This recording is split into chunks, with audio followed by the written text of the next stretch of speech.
ou uma multidão de anjos, inumerável, para ser uma comitiva do Espírito e luz. Seus discípulos lhe disseram: Senhor, nos revele sobre aquele chamado homem, para que conheçamos a magnitude precisa de glória dele. O Salvador perfeito disse: Quem tiver ouvidos para ouvir, ouça. O primeiro progenitor pai Adão veio da luz resplandecente, portanto ele é chamado Adão, olho de luz. Seus anjos sagrados são indescritíveis, sem sombra, e continuamente se alegram em seus brilhos, um presente que eles herdaram do Pai deles. A soberania inteira do Filho do Homem, Filho de Deus, é repleta de felicidade indescritível e sem sombra, com regozijo contínuo sobre tamanha glória imperecível, a qual jamais foi ouvida até agora, nem foi revelada para os aeons do caos e os mundos deles, que surgiram depois. Eu vim da primeira luz infinita e autogerada para explicar tudo a vocês.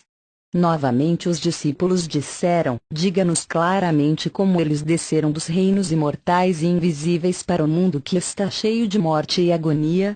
O Salvador perfeito respondeu: O homem imortal consentiu com a Sofia, sua cônjuge, e revelou uma grande luz andrógena. Seu nome masculino é Salvador, genitor da raça perfeita. Seu nome feminino é Sofia, genitora do Todó. Alguns a chamam de pestes. Todos os imortais que vêm para este mundo, como uma gota da luz, foram enviados por ele para o universo do Arconte Todo-Poderoso, para que sejam seus inquilinos aqui, e possam revelar para a humanidade sobre a existência dos grandes aeons sagrados, e dos seres eternos e inefáveis que habitam na luz infinita. Mas por causa do esquecimento que acomete todos os que nascem, eles foram reprimidos, embora tivessem sido preparados pela Sofia. Esta era a única maneira deste assunto ser revelado para o universo da pobreza, ou seja, sobre a arrogância, cegueira, ignorância dos regentes do caos. Mas eu vim dos grandes reinos superiores pela vontade da luz majestosa, e eu frustrei a escravidão. Eu desfiz as tramas dos ladrões e despertei aquela gota que havia sido preparada pela Sofia, para que ela possa gerar muitos frutos através de mim, e seja aperfeiçoada para nunca mais se tornar deficiente, e então se una a mim, o grande Salvador, para que esta glória possa ser conhecida, e a Sofia também possa ser desculpada pelo erro dela, e os filhos dela não mais sejam deficientes, mas obtenham honra e glória e subam até o Pai deles, e conheçam as palavras da luz masculina. Vocês foram enviados pelo Filho, que veio para que vocês recebam luz, e escapem do esquecimento e do poder das autoridades, a fim de que o mal nunca mais ocorra por vossa causa, isto é, a esfregação impura que advém do fogo temível da parte carnal. Pisem sobre as intenções maliciosas deles. Então Tomé disse a ele: Senhor, Salvador, quantos são os aeons dos seres que estão além dos céus do caos? O Salvador perfeito disse: Eu te abençoo porque você perguntou sobre os grandes aeons eternos. De fato, vossas raízes estão no infinito.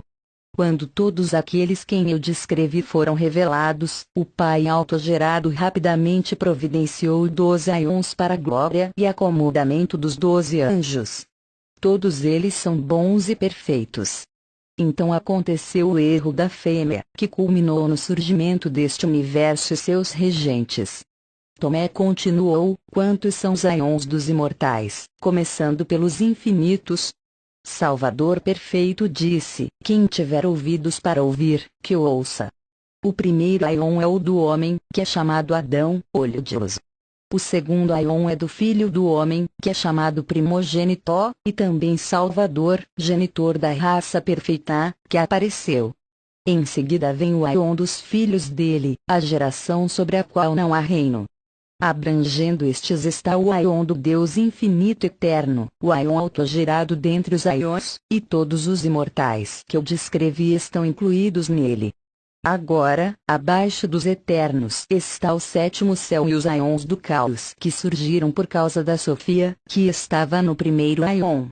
O homem imortal revelou aions, poderes, reinos, e deu autoridade para todos os seres que surgiram nele, para que eles pudessem expressar suas capacidades de forma ilimitada, acima daqueles que estão no caos. Em consentimento entre eles foram reveladas cada magnificência do próprio Espírito, numerosas luzes que são gloriosas e incontáveis. Estes foram nomeados em ordem, isto é, o primeiro Aion, o segundo e o terceiro. O primeiro é chamado Mion e repousó. Cada um tem seu nome próprio. O terceiro foi denominado Assembleia, pela enorme multidão que surgiu e se revelou de uma só vez. Por conta das multidões se reunirem e se unificarem lá, nós as chamamos a Assembleia do Oitavo Céu. Sendo andrógenos, eles têm nomes masculinos e femininos. O nome masculino é Assembleia, e o feminino é Vida, para que seja demonstrado que foi pela fêmea que a vida veio a todos os Aions.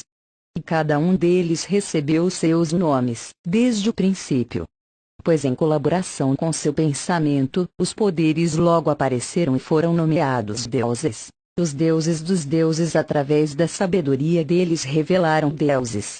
Os deuses através da sabedoria deles revelaram senhores. E os senhores dos senhores através de seus pensamentos revelaram senhores. E os senhores por meio de seus poderes revelaram arcanjos. E arcanjos através de suas palavras revelaram anjos, e deles surgiram semblantes, com estrutura, formato e nome para todos os Aions eternos e seus mundos. Todos estes imortais têm a autoridade do homem imortal, que também é chamado Silêncio, pois, ao refletir sem falar, toda a majestade dela foi aperfeiçoada. Com esta autoridade, cada um dos imperecíveis criou enormes reinos no oitavo céu, erguendo tronos, templos e mundos para suas próprias majestades. E eles todos vieram pela vontade da Sofia, a mãe do todo. Então os apóstolos sagrados disseram: Senhor, Salvador, conte-nos a respeito daqueles que vivem nos Aions, já que esta sabedoria é pertinente à nossa discussão. O Salvador perfeito disse: Eu revelarei qualquer coisa que vocês perguntarem. Eles criaram multidões inumeráveis de anjos para suas próprias companhia e glória. Espíritos virgens chamados as inefáveis luzes imutáveis, que surgiram instantaneamente. Entre eles não há doença nem fraqueza, mas apenas propósito. Deste modo os Aions foram concluídos rapidamente, com mundos e céus partilhando da glória do homem imortal e da Sofia, sua cônjuge.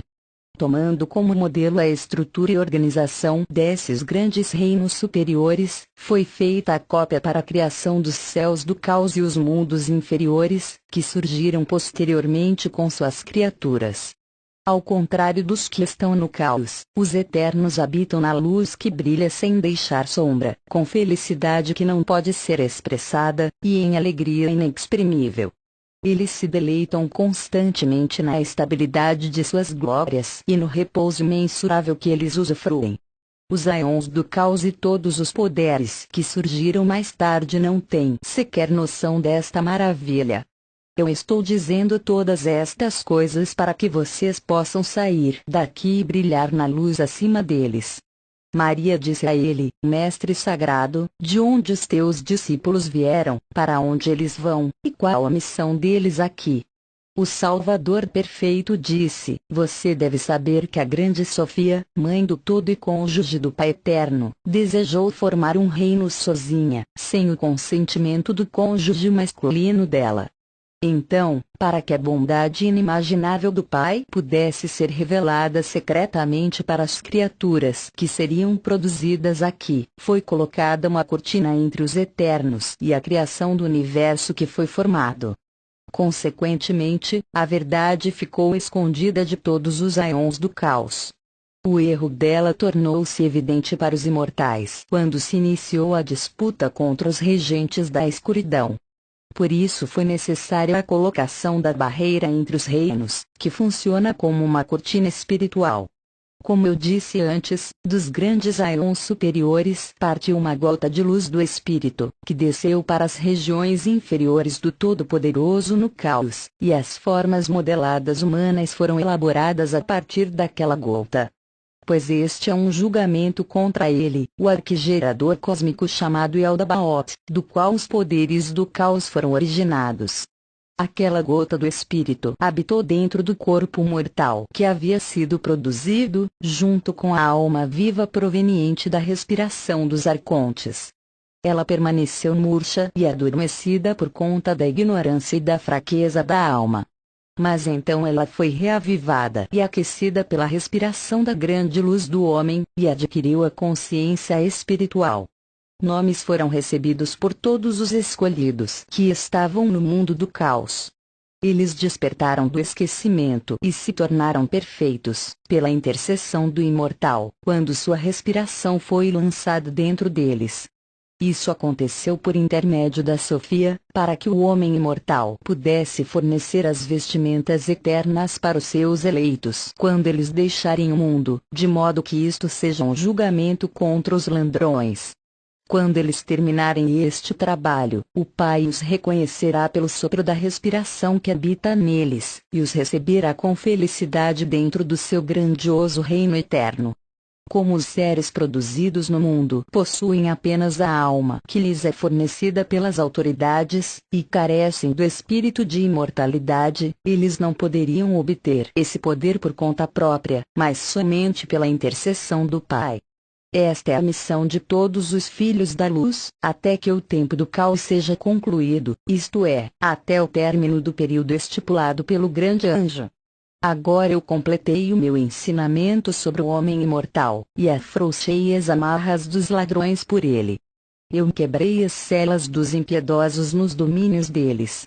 Eu humilhei as intenções maliciosas deles, e eles todos se envergonharam e se ergueram da ignorância. Por este motivo vim para este mundo, para que vocês possam se unir a mim, e receber o espírito de imortalidade por meio da respiração do inefável, a fim de que as duas essências se tornem uma, como na sua forma original, para que vocês possam render muitos frutos de sabedoria e subir até aquele que existe do princípio, em alegria inefável, glória, honra e graça do Pai do Todo. Quem quer que conheça o Pai em sabedoria pura e verdadeira irá para o Pai, e repousará no Pai não gerado. Mas aqueles que não o conhecem corretamente irão desviar-se para o erro e para as autoridades, e não alcançarão repouso no oitavo céu. Portanto, quem quer que tenha conhecido o Espírito imortal de luz, no silêncio da reflexão e em consentimento com a verdade, que demonstre sua afinidade com o invisível, e ele se tornará uma luz no espírito de silêncio. Quem conheceu o Filho do Homem em amor e sabedoria, que mostre sua afinidade com o Filho do Homem, para que possa subir para as habitações sagradas com aqueles no oitavo céu. Vejam, eu revelei o nome do Perfeito para vocês, e todo o propósito da Mãe dos Anjos Sagrados, para que a quantia dos eleitos receba a sua herança masculina e se torne íntegra aqui, e apareça nos aeons dos infinitos, junto daqueles que vieram para a abundância insondável do grande Espírito invisível, para que possam partilhar da sua bondade, e da própria bem-aventurança de repousar nos aeons daqueles sobre os quais não há reino.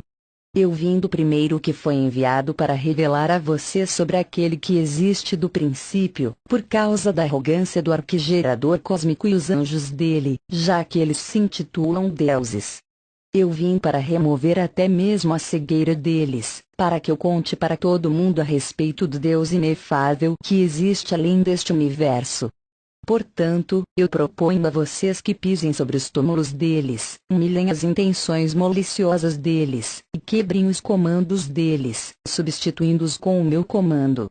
Eu vos dei autoridade sobre todas as coisas como filhos da luz, para que vocês possam esmagar o poder deles com vossos pés. Estas são as coisas que o Salvador abençoado disse antes de desaparecer do meio deles. Então todos os discípulos ficaram numa grande alegria indescritível no espírito, daquele dia em diante. E os discípulos dele começaram a pregar o Evangelho de Deus, o Espírito imortal, imperecível e inefável. Amém.